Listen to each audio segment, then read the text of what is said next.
आपण हे कोरफड लावलं होतं काही महिन्यापूर्वी, पण त्याची वाढ आता होत नाही आहे आणि तुम्ही बघू शकता त्याची एक फांदी आहे ना पूर्णपणे नरम होत चाललं आहे.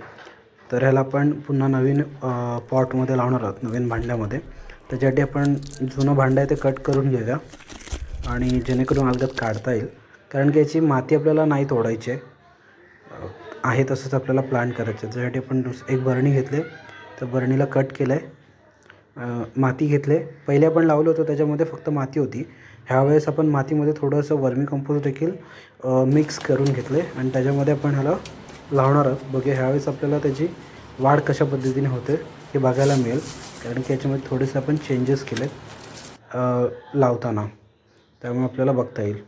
आणि व्हिडिओला नक्की लाईक करा आणि चॅनलला देखील सबस्क्राईब करा.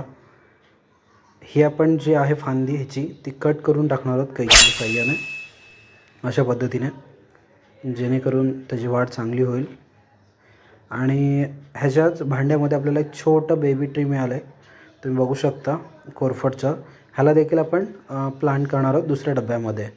त्याच्यासाठी आपण डबा घेतला आहे आणि त्याच्यामध्ये देखील ह्याला आपण अशा पद्धतीने लावून घेणार आहोत. आशा आहे की ह्याच्यामध्ये देखील आपल्याला रिझल्ट मिळेल चांगला, हे देखील चांगलं ग्रो करेल, वाढेल.